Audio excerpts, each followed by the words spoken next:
잠언서 오늘 2장 1절에서 15절 말씀.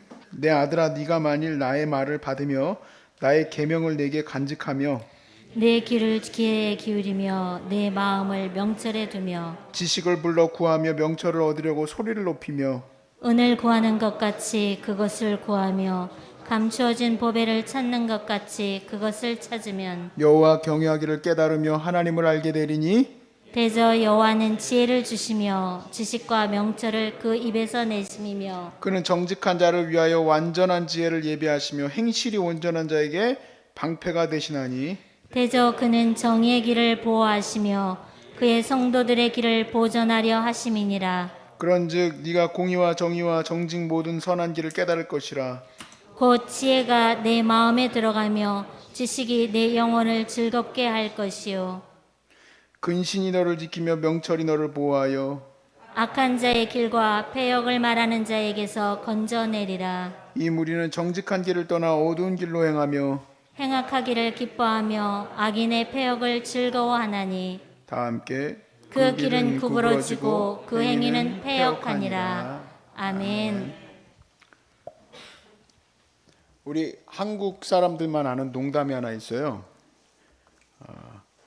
북한이 우리나라에 넘어오지 못하는 이유가 있는데 우리나라의 중학생 때문이다.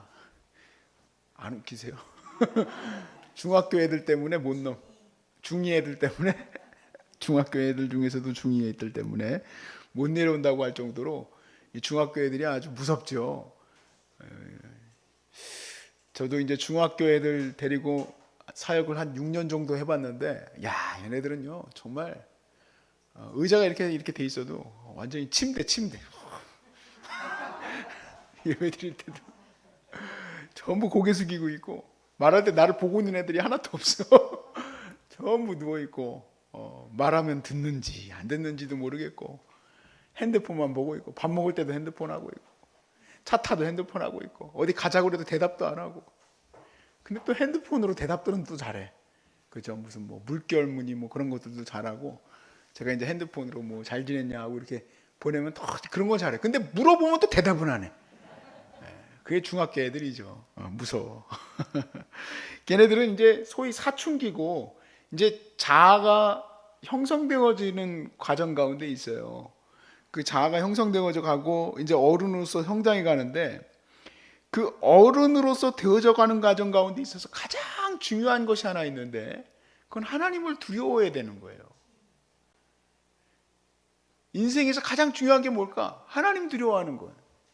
다른 거는 그 다음에 쫓아오는 건데 근데 그 하나님 두려워하는 삶을 가르치기가 너무 어려워요.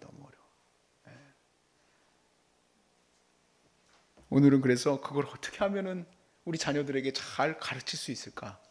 그걸 우리가 함께 나누려고 해요. 오늘 본문의 1절에 보면 내 아들아 네가 만일 나의 말을 받으며 나의 계명을 너에게 간직하면 그럼 얼마나 좋을까요? 그렇죠? 내 아들아 네가 내 말을 네가 좀 귀담아 듣긴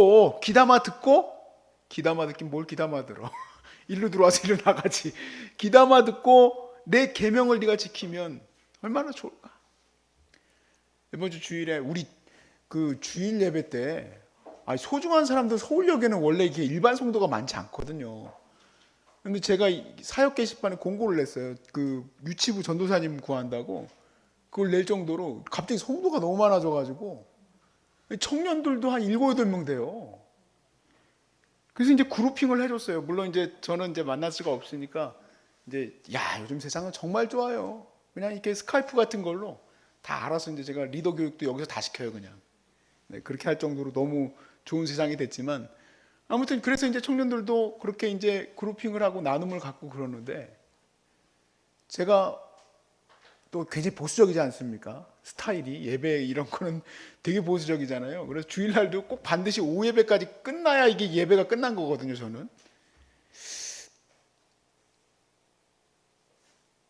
근데 이것들이 도망가요, 청년들이.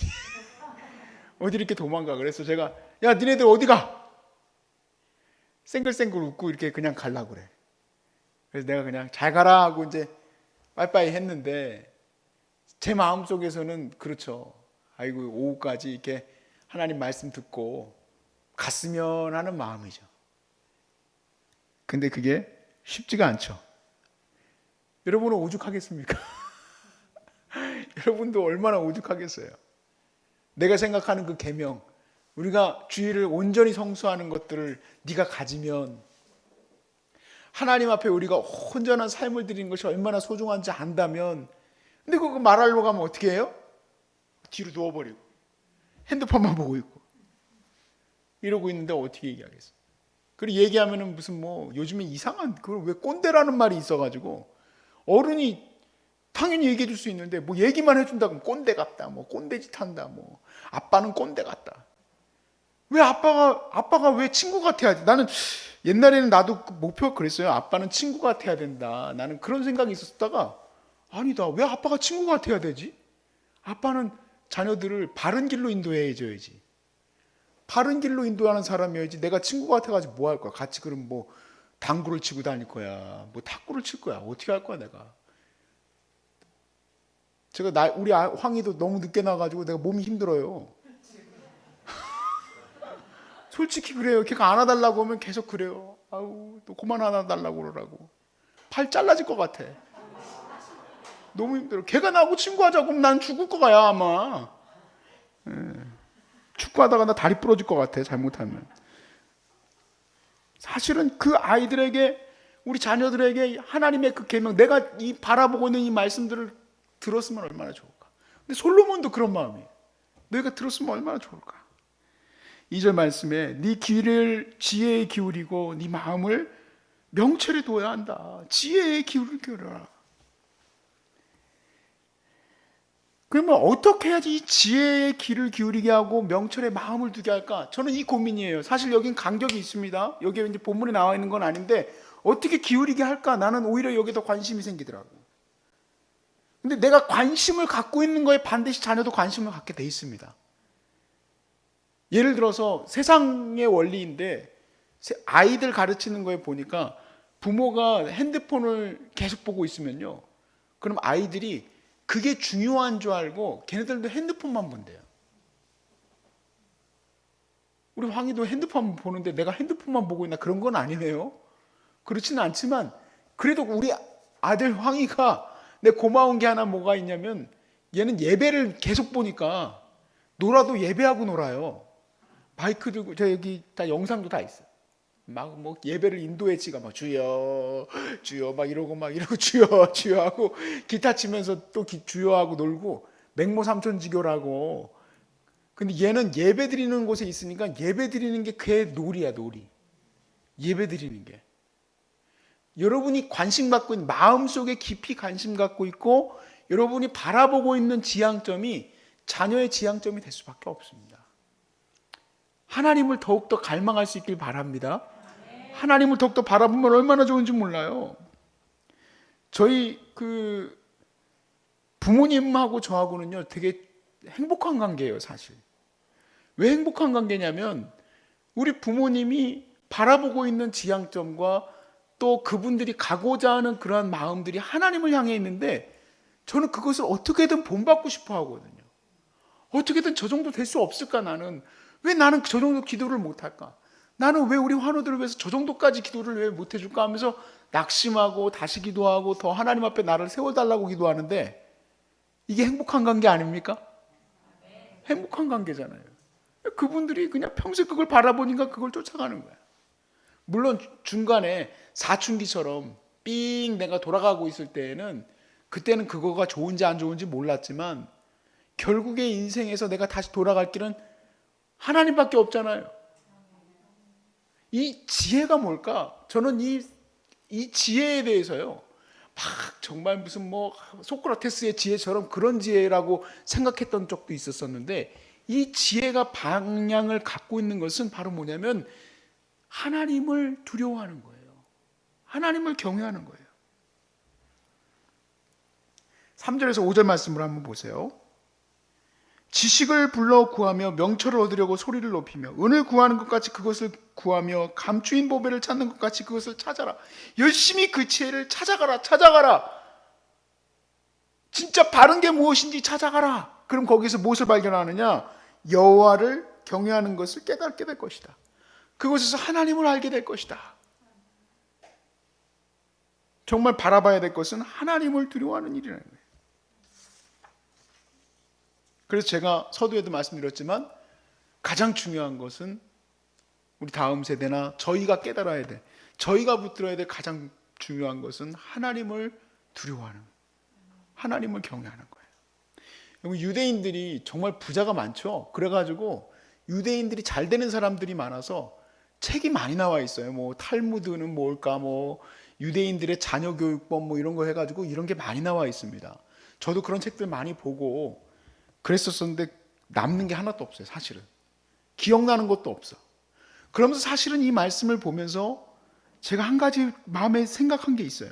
그건 뭐냐면 이 유대인들은 비록 예수님은 믿지는 않지만 그 누구보다 하나님이라는 존재에 대해서 두려워하는 존재, 하나님을 진정 두려워하는 자들이에요. 그래서 하나님의 말씀에 율법적으로 대하고 있기는 하지만 그들의 인생은 실패를 향해서 가지 않는 거예요. 사실요, 진짜 신기한 일도 몇 개가 있었어요. 역사 가운데 흑사병이 막 돌 때요, 유럽에서. 유대인들은 흑사병에 안 걸렸습니다. 흑사병이 쥐 때문에 생기잖아요. 근데 유대인들은 율법 때문에 공동체에서 혹시라도 전염병의 증상이 일어나기만 해도 쫓아내요. 그리고 그뿐만 아니라 청결을 하나님의 말씀 때문에 밥 먹을 때도 손 안 씻는 거 가지고 예수님한테 뭐라고 했잖아요. 손 잘 씻죠. 깨끗하죠. 그러니까 이런 어떤 재앙들의 문 앞에서 잘 비껴나갔어.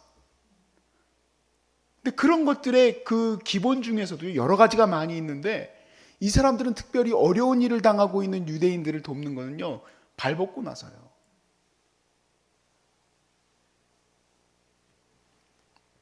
제가 유대인들을 칭송하려고 하는 얘기가 아니라 하나님을 두려워하는 것이 얼마나 중요한지를 우리가 깨달아야 되는 이유가, 우리가 결국에는 망하는 이유는 교만하기 때문이에요. 근데 이 사람들은요, 여기다가 유대인들은요 뚜껑을 씌워요. 저도 되게 신기하더라고요. 미국 가서 봤더니 여기다 하얀색 뚜껑들을 쓰고 다녀요. 여기다. 그럼 저 사람 유대인이에요. 여기다 뚜껑 딱 쓰고 다니면. 우리 두건 쓰고 다니면 암 환자잖아요. 여기다 뚜껑을 딱 쓰면 유대인이야. 근데 이 뚜껑의 의미가 뭐냐면 네 위에 하나님이 있다예요. 네 위에 하나님이 있다. 그러니까 하나님을 경외하고 하나님을 두려워하니까 모든 것에 있어서 하나님이 먼저, 하나님 먼저. 근데 우리는 예수님 믿으면 더 하나님 먼저가 돼야 돼요. 청교도인들, 경건주의자들 얼마나 하나님을 우선시하고 하나님의 면전의식이 얼마나 강했는데 이게 이상하게 변해서, 현대로 들어오면서 기독교가 이상하게 변해가면서 이건 반무당대와 무당같이 변해가면서 약간 이게 뭐가 됐냐면 약간 예수 믿으면 뭐 다 잘 돼야 되고, 예수 믿으면 다 그냥 병도 다 나야 되고, 뭐 예수 믿으면 모든 게 다 해결돼야 되고, 그런 걸로 변질돼 버렸어. 예수 믿는 것에서 예수 믿는 것이 무엇인지가 이상하게 바뀌기 시작했어요. 본래 자리로 돌아와서, 왜냐하면 예수님을 내가 돈 버는 거에 갖다가 쓰려고 하는 거 아닙니까? 잘못됐죠. 하나님을 두려워하면 멸망의 길로 가지 않습니다. 근데 우리가 먼저 하나님을 두려워하는 신앙이 회복될 수 있기를 바라요. 여러분, 이 두려워하는 것이 대상이 무엇인지, 그러니까 두려워한다는 건 무서워한다가 아니라 그것을 경외하고 존경하는 것은 우리 삶을 바꿔줍니다. 예를 들어서 건강을 두려워한다기보다는 건강에 대해서 되게 많이 신경 쓰는 사람은 건강할 수밖에 없죠. 보니까 음식도 건강한 거 음식 먹죠. 또 패턴도 열심히 건강을 위해서 살려고 하죠. 그러니까 남들보다는 조금 더 건강하게 살잖아요. 부자도요, 보니까 돈을 무서워할 줄 알아요. 돈은. 부자는 돈이 많아서 부자가 아니라 돈을 좋아해. 보니까 돈을 아낄 줄 알고 그렇더라고요. 그래서 그 사람들은 부자가 돼. 하나님을 두려워하는 사람은 멸망치 않아요. 마음의 가장 중심에 돈 있는 사람은 돈을 추구하겠지만, 마음의 건강이 중심인 사람은 건강만 추구하겠지만, 마음의 하나님이 중심에 있는 사람들은 하나님으로 인하여 우리가 바로 가야 할 길을 알게 되는 거죠. 여러분, 우리가 여기 올라와서 정말 중요한 것을 얻어가야 됩니다. 그것은 우리가 아까도 찬양을 했지만 예수님을 닮아가는 거예요. 바로 이 말씀을 우리가 깊이 바라보면서, 여러분 이보다 더 좋은 학교가 어디 있습니까? 이번 주 주일날 오셨던 분 중에 한 분이 원래 우리 소중한 사람들하고 연관은 돼 있던 분인데, 이분이 굉장히 막 그 학교도 좋은 데 가고 그러면서 결혼도 아주 잘하고 그랬다는데, 예수전도단 가가지고 한 1, 2년인가를 거기서 하와이에서 교육을 받고 또 뭐 이런 식으로 나갔더라고요. 자기 인생의 진행을. 여러분 얼마나 좋아요. 여기 완전히 뭐. 안 그래요? 예? 말씀의 학교에 들어온 거예요, 아닙니까? 누가 뭐라고 안 합니다, 여러분. 여러분한테 누가 뭐라고 안 해요. 그런데 가면은 심지어는 거기서도 돈을 다 내야 되는데, 여기서는 안 그래도 돼요.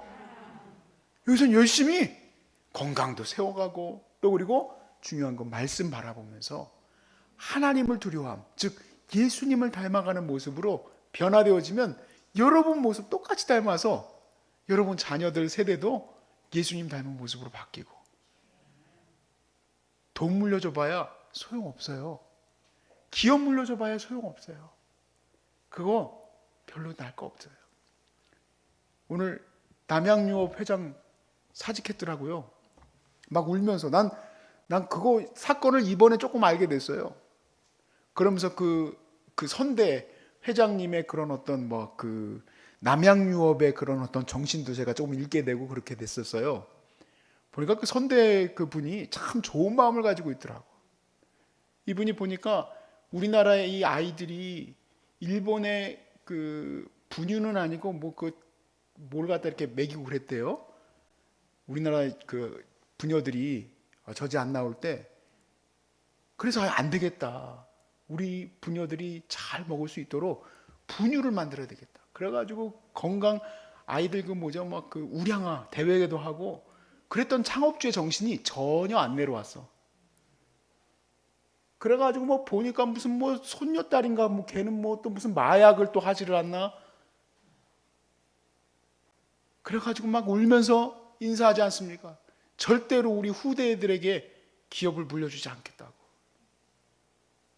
이게 다 망하는 거야. 다 망하는 거 보니까 남양유업도 망하고 자식들도 망하고 손주들도 다 망하고 돈 가지고 자랑하고 아무 쓸데 없습니다 하고 있는 것을 인사하고 있더라고요. 저는요 마음에 깊이 새겨졌어요. 그걸 바라보면서 정말 아무것도 남는 거 없구나. 하나님을 두려워했다면 얼마나 좋았을까. 여러분 하나님을 두려워하는 마음을 반드시 유업으로 내려주시길 바라요. 그거보다 귀한 유산은 없어요. 제일 좋은 유산은 하나님 믿는 신앙, 하나님을 붙든 그 거룩한 마음, 그게 물려지면 잘하신 겁니다. 얼마나 멋진 가족이 될지 여러분 기대가 됩니다. 여러분 여기서 모습이 다 두건을 벗고 나가면 다 예수님 모습이야. 다 예수님 모습으로 바뀌어서 집에 내려가서 모든 삶에서 그 예수님의 은혜가 흘러넘쳐서 여러분의 공동체와 가족과 교회와 모든 것들이 다 복받기를 주의 이름으로 축복합니다.